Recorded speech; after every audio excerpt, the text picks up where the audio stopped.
Hello everyone. एक नई education video में डायज़ेपाम टेबलेट के साथ हाजिर हुआ हूँ। आज की वीडियो में डायज़ेपाम के जो बेसिक है इसके ऊपर बात करेंगे। ये होती क्या है, किसको इस्तेमाल करनी चाहिए, किसको नहीं करनी चाहिए, सही तरीका इस्तेमाल क्या है और इंटरेक्शन क्या है डायज़ेपाम टेबलेट की।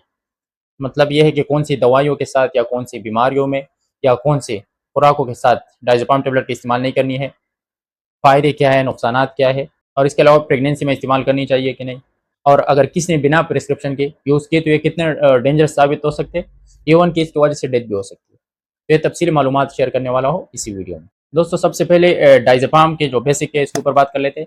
डायज़ेपाम बेंजोडाइज़ेपिन क्लास से बिलोंग करती है, सीएनएस डिप्रेसेंट है और इसके अलावा 30 टेबलेट पैकिंग में आते हैं मोस्टली।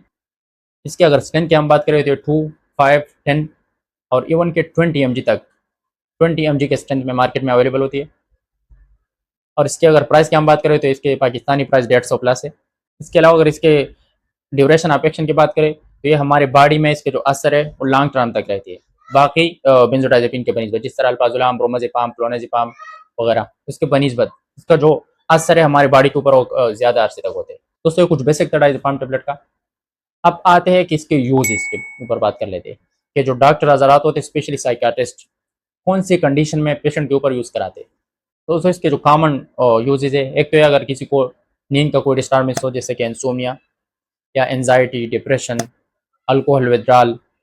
इसके अलावा ये pre and post anaesthetic surgery के तौर पे भी यूज़ कर सकते हैं स्पेशल जो कंडीशन में, जैसे कि अगर सर्जरी होने वाले हो किसी इंडिविजुअल की, तो उस कंडीशन में पेशेंट को घबराहट वगैरह ज़्यादा होते हैं, तो घबराहट के असर को कम करने के लिए, या पोस्ट एनेस्थेटिक सर्जरी में है कि पेन वगैरह के असर को कम करने के लिए इस कंडीशन में यूज़ की जाती है ये वाले जनरिक। इसके अलावा सीजर, एपिलेप्सी, इसके कुछ यूजेस थे।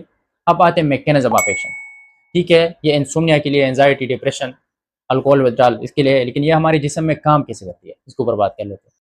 तो हमारे ब्रेन से एक केमिकल रिलीज होते हैं गाबा, गाबा के नाम से, गामा अमाइनो ब्यूटारिक एसिड। गाबा का काम ये है कि एक इनहिबिटरी न्यूरोट्रांसमीटर है। जब भी ये हमारे ब्रेन से ये रिलीज हो तो फिर इसकी वजह से हम वक्ती तौर के लिए रिलैक्सेशन और काम फील कर रहे होते हैं, क्योंकि एक इनहिबिटरी न्यूरोट्रांसमीटर है, जितनी भी ब्रेन में जितनी भी एक्टिविटी होते हैं उसको बैलेंस में कर देते हैं, जितने भी न्यूरोट्रांसमीटर की जो रिलीजिंग है उसको बैलेंस में कर देते हैं और डिप्रेस कर देते हैं ब्रेन को, मतलब ब्रेन के ऊपर जो बोझ होता है इसको कम कर देते हैं। तो ये वाली टेबलेट जो है गाबा की जो रिलीजिंग है इसको इंक्रीज कर देते हैं। जब गाबा की रिलीजिंग इंक्रीज हो गया तो इसके नतीजे में हम रिलैक्स फील करेंगे ऑटोमेटिकली, एक टेम्परेरी टाइम के लिए। इसका मैकेनिज्म ऑफ एक्शन था। डोजेज की अगर हम बात करें तो वैसे कोई भी मेडिसिन आप लोगों ने इस्तेमाल करनी हो, स्पेशली साइकोटिक मेडिसिन, तो आप अपने जो डॉक्टर्स होते हैं, साइकियाट्रिस्ट होते हैं, उसको फॉलो करें। लेकिन इंसोमिया की कंडीशन में इसका जो कॉमन डोज है ये एसओएस के बेस पे खानी चाहिए, सिर्फ एक ही टेबलेट खाना खाने से पहले और बाद में भी खा सकते हो इंसोमिया की कंडीशन में। और किसी को एंजाइटी हो, डिप्रेशन हो काफ़ी टाइम से, तो फिर स्टडी से ये शो है कि मैक्सिमम 2 से लेकर मैक्सिमम 3 टेबलेट तक यूज़ कर सकते हैं जो रजिस्टर साइकियाट्रिस्ट होता है इसके सुपरविजन में। और इसके जो थेरेपी है ये फ्यू वीक तक जा सकती है, लेकिन इसका जो कॉमन थेरेपी है 4 वीक तक, और इवन के मुख्तलिफ स्टडी से ये शो है कि 4 मंथ तक भी यूज़ की जा सकती है। इसके अलावा इसका जो कॉमन स्ट्रेंथ है 2 to 10 mg, maximum 2 to 10 mg 24 hours में यूज़ होते हैं।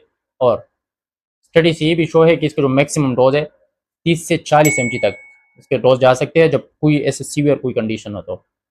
दोस्तों, अगर इसके अलावा अगर किसी ने ओवर डोज किया तो फिर इसके कुछ असरात होते हैं, जैसे कि डेजीनेस, मतलब चक्कर आना, ड्राई माउथ, बॉडी का जो कोऑर्डिनेशन या कंसंट्रेशन है एक चीज़ के ऊपर ये कम हो जाना, हर टाइम ढीला रहना, इसको कुछ नॉर्मल सिम्टम थे ओवरडोज के बाद। इसके अलावा दोस्तों, प्रेगनेंसी और लैक्टेशन में, तो प्रेगनेंसी और लैक्टेशन में कभी भी यूज़ नहीं करनी चाहिए डॉक्टर के मशवरे के बगैर, क्योंकि ये बेबी के लिए और प्रेग्नेंट वोमेन के लिए डेंजरस साबित हो सकती है।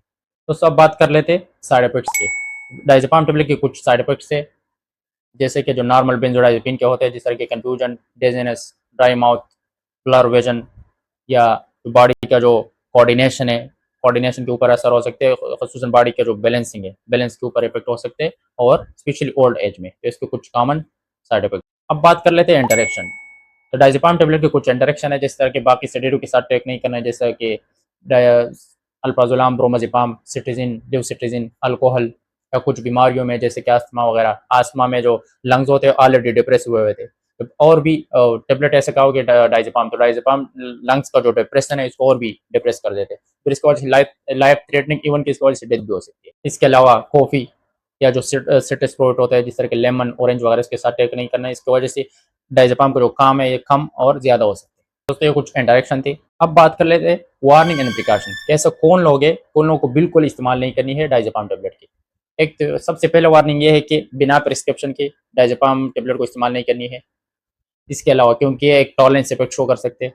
टॉलरेंस का मकसद ये है कि इसका जो काम है, इसका जो इफेक्ट है, वो वक्त के साथ कम हो जाते हैं। जैसे कि अगर शुरू में जो इफेक्ट आपको मिल रहा था एक ही टेबलेट से, वही सेम इफेक्ट कुछ टाइम या कुछ दिनों के बाद आपको 3 या 4 टेबलेट में मुश्किल से मिलेगा। डिपेंडेंसी के कंडीशन में आप जा सकते हो। इसके अलावा एडिक्शन भी इसकी वजह से काज हो सकती है, और एडिक्शन के फाइनल में अल्लाह ना करे इसकी वजह से डेथ भी हो सकती है।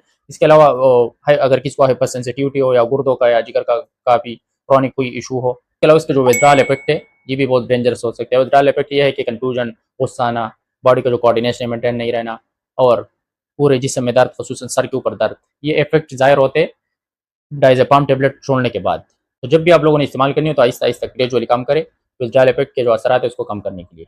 अगर एकदम हम छोड़ोगे तो ये जो इफेक्ट है, कंफ्यूजन, गुस्सा आना, पूरे जिस्म में दर्द, हेडेक वगैरह, तो ये आपको इतना ऐसे सीवियर कंडीशन में जाहिर हो सकते हैं, इवन कि ये वाले इफेक्ट्स आप वापस ड्रग की तरफ ले जा सकते हैं। तो इन चीज़ों में ख्याल क्या करें। इसके अलावा जो ज़रूरी बात है आज के लेक्चर का, वो ये है कि आप लोगों में से अगर कोई भी डायजेपाम टेबलेट का इस्तेमाल करे तो इसके बाद कोई ऐसा काम ना करे कि उसमें कंसंट्रेशन की ज़रूरत हो एक चीज़ के ऊपर, जैसे कि ड्राइविंग, या अगर कोई हेवी मशीनरी वगैरह से चला रहा हो, या इसके अलावा अगर जो लोग हाइट्स पे वगैरह काम कर रहे हैं, जिस तरह के हमारे लेबर तबका है, तो आप लोग ख्याल क्या करें कि अल्लाह ना करे इसकी वजह से कोई डेंजरस इफेक्ट साबित हो सके। दोस्तों, ये थी आज की वीडियो डायजेपाम जननेक के हवाले से। डायजेपाम जो फार्मूला होते हैं टेबलेट्स के, इसके बारे में थी। उम्मीद है ये वीडियो आपको अच्छी लगी होगी, और अगर इसी वीडियो में आप लोगों को कुछ इन्फॉर्मेशन मिल गए हो, मेरा जो यूट्यूब चैनल है जो करंटली आप लोग देख रहे हो, यूट्यूब चैनल को लाइक करें, कमेंट करें, सब्सक्राइब करें, और दोस्तों के साथ भी शेयर करें, ताकि टाइम पे लोगों को अवेयरनेस मिल जाए मेडिसिन के सही तरीके इस्तेमाल के बारे में।